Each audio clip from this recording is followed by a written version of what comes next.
You want to turn first of all to Malachi chapter 2. ಮಲಕಿಯ 2ನೇ ಅಧ್ಯಾಯಕ್ಕೆ ಮೊದಲು ತಿರುಗಿಸಿಕೊಳ್ಳೋಣ. In Malachi 2 verse 15 it reads slightly differently in different translations. ಮಲಕಿಯ 2ನೇ ಅಧ್ಯಾಯ 15ನೇ ವಚನವು ಬೇರೆ ಬೇರೆ ಅನುವಾದಗಳಲ್ಲಿ ವಿವಿಧ ರೀತಿಯಲ್ಲಿ ಹೇಳಲಾಗಿದೆ. It says here, didn't he make you one? In the middle of that verse. ವಚನದ ಮಧ್ಯಭಾಗದಲ್ಲಿ ಈ ರೀತಿಯಾಗಿ ಹೇಳಲ್ಪಟ್ಟಿದೆ, ನಿಮ್ಮನ್ನು ಒಂದಾಗಿ ಮಾಡಿದ್ದಾರಲ್ಲವೇ ಎಂದು. And why did he make you one? ಯಾಕೆ ನಿಮ್ಮನ್ನು ಒಂದಾಗಿ ಮಾಡಿದ್ದಾರೆ? Because he was seeking a godly offspring. ಯಾಕಂದ್ರೆ ದೇವ ಭಕ್ತಿಯುಳ್ಳ ಸಂತಾನವನ್ನ ಹುಡುಕುವುದಕ್ಕಾಗಿಯೇ. It's the middle of Malachi 2 verse 15, the middle of that verse. ಮಲಕಿಯ 2ನೇ ಅಧ್ಯಾಯದ 15ನೇ ವಚನದಲ್ಲಿನ ಮಧ್ಯಭಾಗ. Why did he make you one? ಯಾಕೆ ದೇವರು ನಿಮ್ಮನ್ನು ಒಂದೇಯಾಗಿ ಮಾಡಿದ್ದಾನೆ? Because he wanted a godly offspring. ಯಾಕಂದರೆ ಆತನಿಗೆ ಅಂದರೆ ದೇವರಿಗೆ ದೇವ ಭಕ್ತಿಯುಳ್ಳ ಸಂತಾನವು ಬೇಕಾಗಿದೆ, ಅದಕ್ಕಾಗಿ.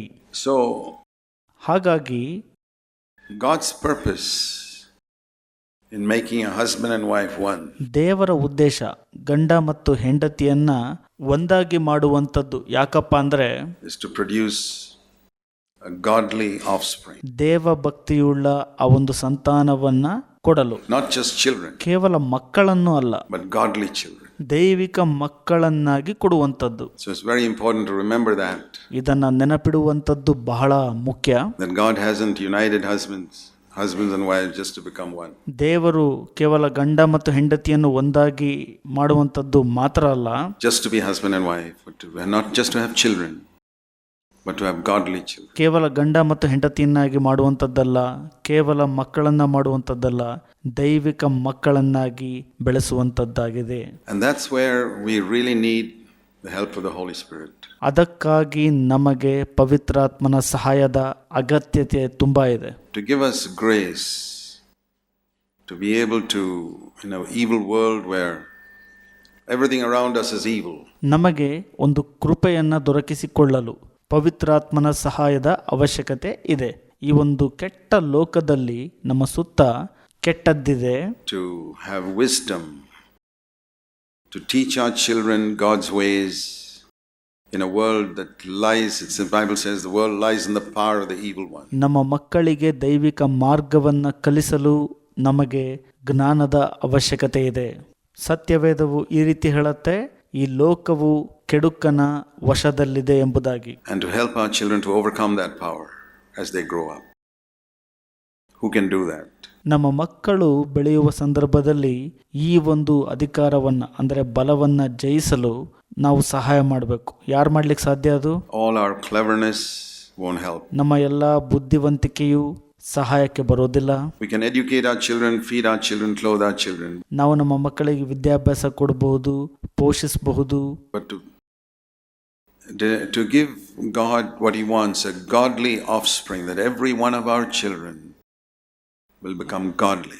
ದೇವರಿಗೆ ಬೇಕಾಗಿರುವಂತ ಆ ಒಂದು ದೈವ ಭಕ್ತಿಯ ಸಂತಾನವನ್ನ ನಾವು ದೇವರಿಗೆ ಕೊಡುವವರಾಗಿರಬೇಕು. ನಮ್ಮೆಲ್ಲರ ಮಕ್ಕಳು ದೈವಿಕ ಮಕ್ಕಳಾಗಿರಬೇಕು. Do you think God will give us a command like that and not give us the power? ದೇವರು ನಮಗೆ ಆಜ್ಞೆ ಕೊಟ್ಟು ಅದಕ್ಕೆ ಬಲ ಕೊಡಲ್ಲ ಎಂಬುದಾಗಿ ನೀವು ನೆನೆಸುತ್ತೀರಾ? You think God will tell us to do something and not give us the ability to do it? ನೀವು ನೆನೆಸ್ತೀರಾ ದೇವರು ನಮಗೇನೋ ಒಂದು ಮಾಡಲು ಹೇಳಿ ಅದನ್ನ ಮಾಡಲು ಸಾಮರ್ಥ್ಯ ಕೊಡೋದಿಲ್ಲ ಅಂತ? It's impossible. ಆ ಥರ ನೆನೆಸೋದು ಅಸಾಧ್ಯ. God's word is the word of His grace. ದೇವರ ವಾಕ್ಯವು ಆತನ ಕೃಪೆಯ ವಾಕ್ಯವಾಗಿದೆ. Which means if there is a single command in scripture, ಅದರ ಅರ್ಥ ಸತ್ಯವೇದದ ವಚನಗಳಲ್ಲಿ ಒಂದೇ ಒಂದು ಆಜ್ಞೆ ಇದ್ದರೂ you can be absolutely sure that He will give you the grace to keep it. ನೀವು ನಿಶ್ಚಯಪಡಿಸ್ಕೋಬೇಕು, ಆತನು ನಿಮಗೆ ಅದನ್ನ ಕಾಪಾಡಲು ಕೃಪೆಯನ್ನು ಕೊಡುತ್ತಾನೆ ಅಂತ. You can be sure of that without any doubt.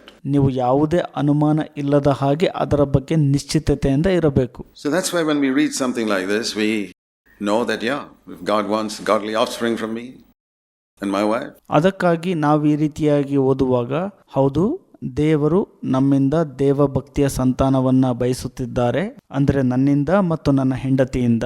He will definitely give me the power for it and the grace for it. ಆತನು ನಿಶ್ಚಿತವಾಗಿ ನನಗೆ ಬಲವನ್ನು ಕೊಡ್ತಾನೆ ಮತ್ತು ಕೃಪೆಯನ್ನು ಸಹ ಕೊಡುತ್ತಾನೆ. And when we say, Lord, I believe, you'll give me the power and the grace to raise up all my children as godly. ಕರ್ತರೆ, ನಾನು ನಂಬುತ್ತೇನೆ, ನನ್ನ ಎಲ್ಲ ಮಕ್ಕಳನ್ನು ದೈವಿಕ ಮಾರ್ಗದಲ್ಲಿ ಎಬ್ಬಿಸಲು ನೀವು ನನಗೆ ಬಲವನ್ನು ಮತ್ತು ಕೃಪೆಯನ್ನು ಕೊಡುತ್ತೀರಿ ಅಂತ ಹೇಳುವಾಗ, You know what the Lord will say to you? ನಿಮಗೆ ಕರ್ತನು ಏನಂತ ಹೇಳ್ತಾನೆ ಗೊತ್ತಾ? My son, my daughter, ನನ್ನ ಮಗನೇ ಮತ್ತು ನನ್ನ ಮಗಳೇ, according to your faith, be it unto you.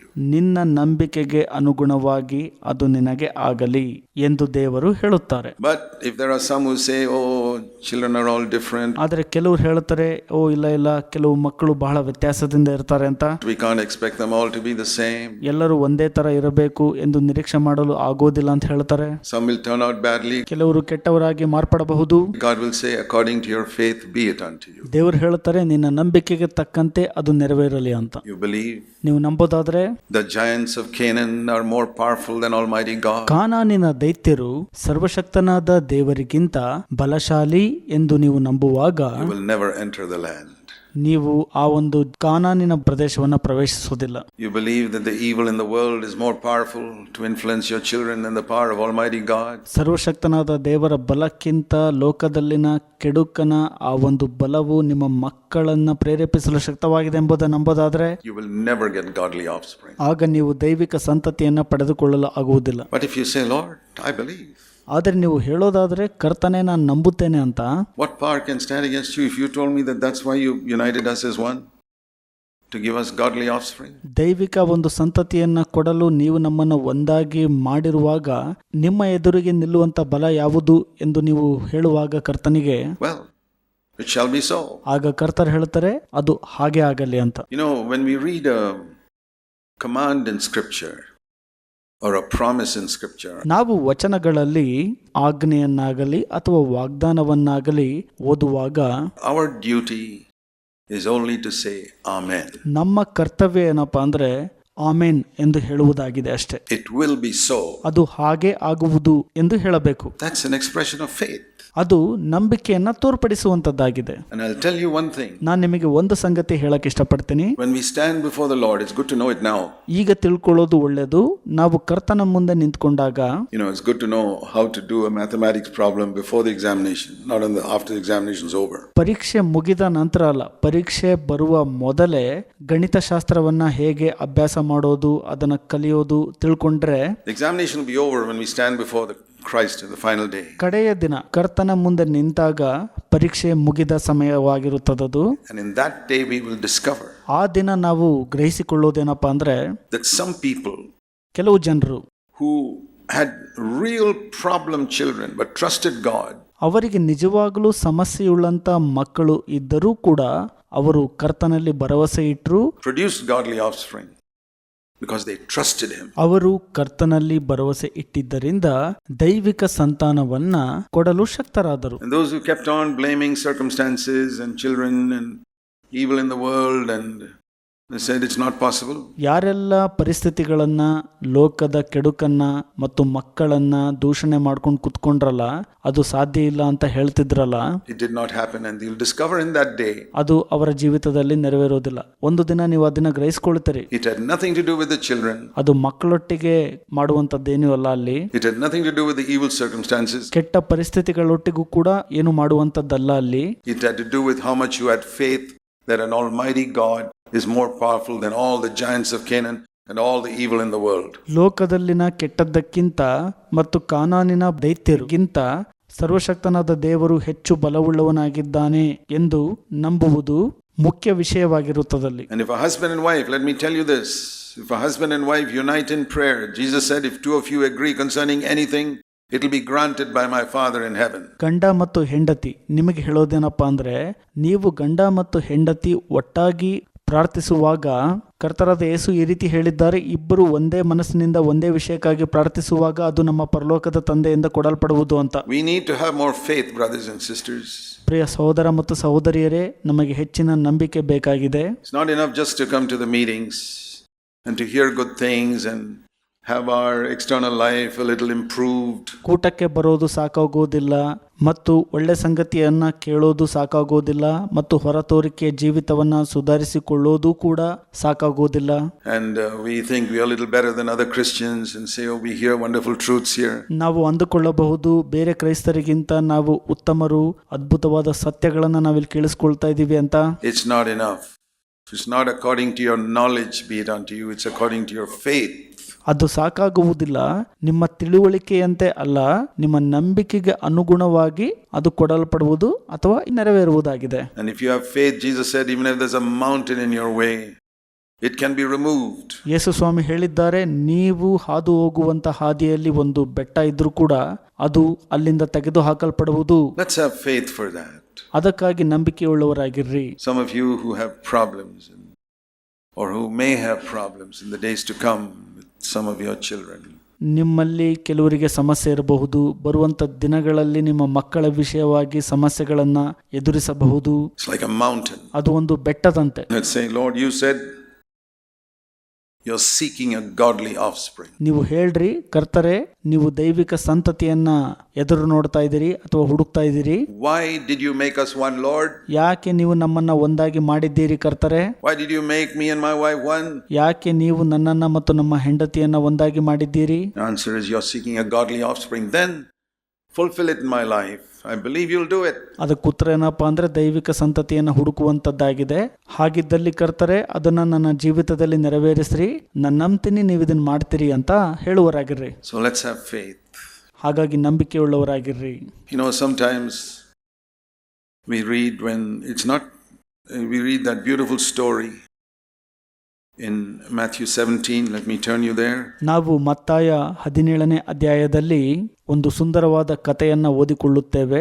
ಅದಕ್ಕೆ ನಾವೀಗ ತಿರುಗಿಸಿಕೊಳ್ಳೋಣ. Matthew 17 ಮತ್ತಾಯ 17 and verse 14.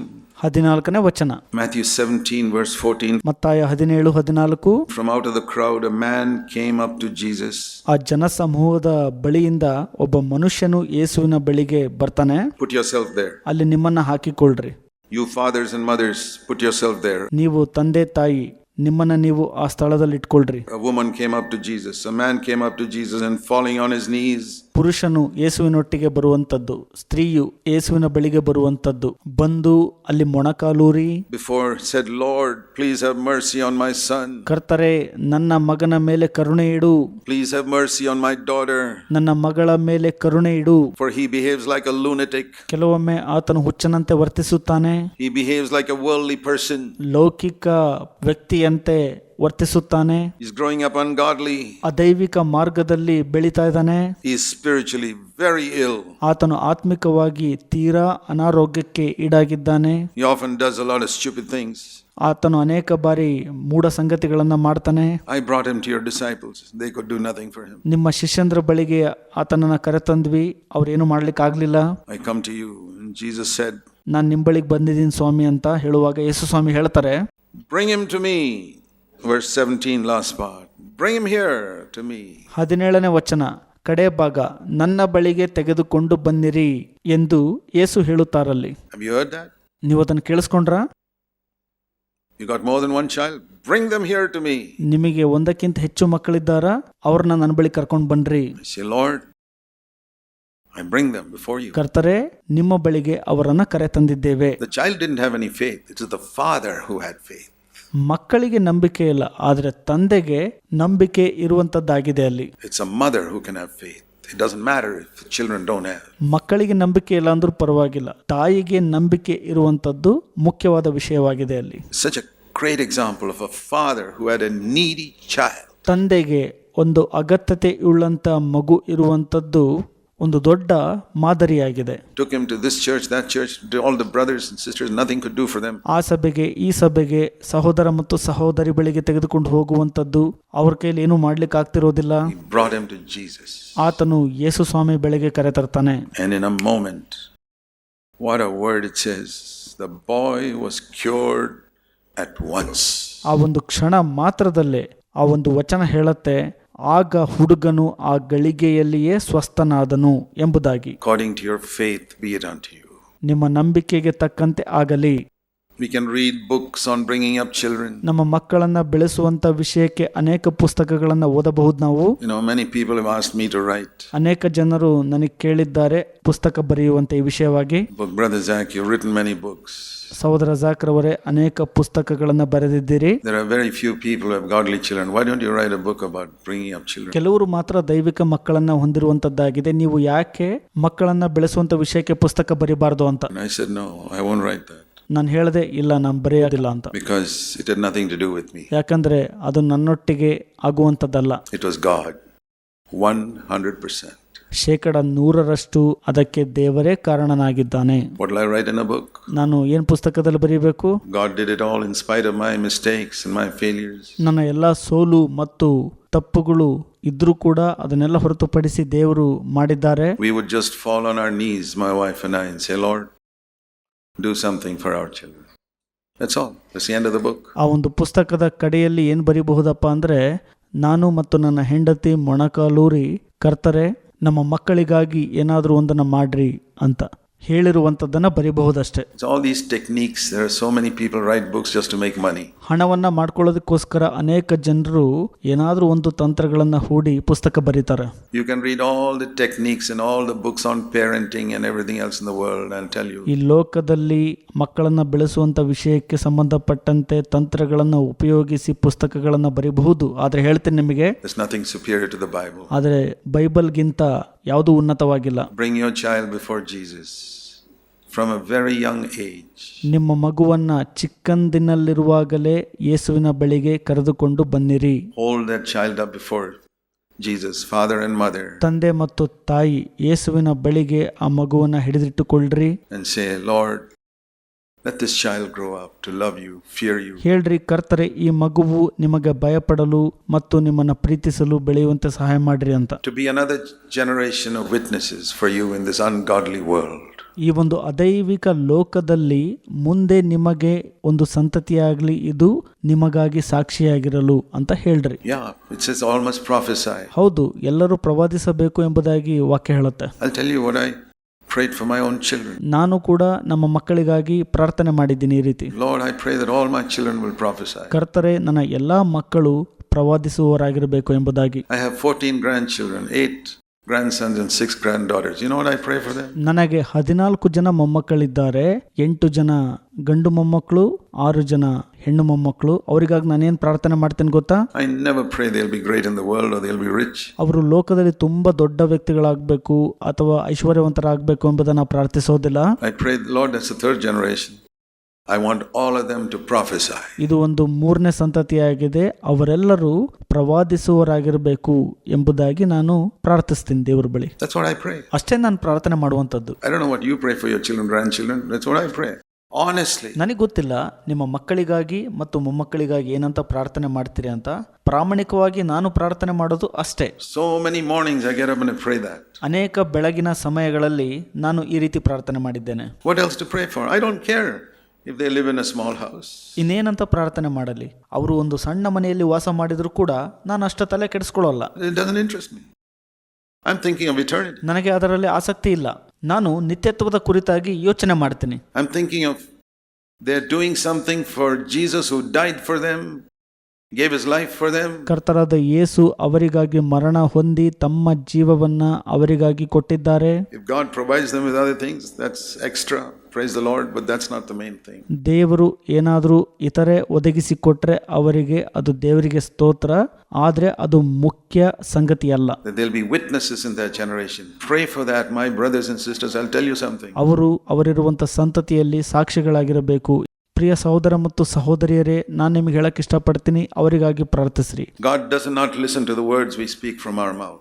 ನಮ್ಮ ಬಾಯಿಂದ ಆಡುವಂತ ಮಾತುಗಳನ್ನ ದೇವರು ಕೇಳಿಸಿಕೊಳ್ಳೋದಿಲ್ಲ. I can say the most spiritual things. You heard me say this. You can say the most spiritual things to God with your mouth. ನಾನು ಈಗ ಹೇಳಿದಂತೆ ಆತ್ಮಿಕ ಸಂಗತಿಗಳನ್ನ ನಿಮ್ಮ ಬಾಯಿಂದ ನುಡಿಬಹುದು ನೀವು ಕರ್ತನಿಗೆ. But he looks at the heart.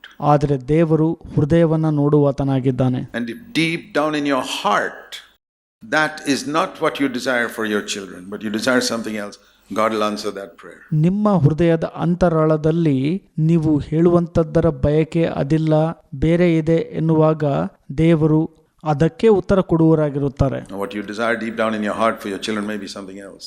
Okay? Then that's what you'll get. ನಿಮ್ಮ ಹೃದಯದ ಅಂತರಾಳದಲ್ಲಿ ಬೇರೆ ಏನೋ ಒಂದನ್ನ ಬಯಕೆ ಹೊಂದಿರಬಹುದು ನೀವು ನಿಮ್ಮ ಮಕ್ಕಳಿಗಾಗಿ, ಅಷ್ಟನ್ನೇ ಪಡೆದುಕೊಳ್ಳುತ್ತೀರಿ ನೀವು. But if deep down in your heart your desire is that your children, and if you have grandchildren, start praying for them from the time they are small. ನಿಮ್ಮ ಹೃದಯದ ಅಂತರಾಳದಲ್ಲಿ ನಿಮ್ಮ ಮಕ್ಕಳಿಗಾಗಿ, ಒಂದು ವೇಳೆ ಮೊಮ್ಮಕ್ಕಳಿದ್ರೆ ಅವರಿಗಾಗಿ ಬಯಕೆ ಹೊಂದಿ ಆರಂಭದಿಂದಲೇ ಅವರಿಗಾಗಿ ಪ್ರಾರ್ಥನೆ ಮಾಡುವವರಾಗಿರ್ರಿ. They'll grow up to be witnesses to the Lord, a godly generation for him. ಅವರು ಆತನಿಗೆ ದೈವಿಕ ಸಂತತಿಯಾಗ್ತಾರೆ ಮತ್ತು ಆತನಿಗಾಗಿ ಸಾಕ್ಷಿ ಉಳ್ಳವರಾಗಿ ಬೆಳೆಯುವರಾಗಿರುತ್ತಾರೆ. Generation after generation, wherever they live on the face of the earth.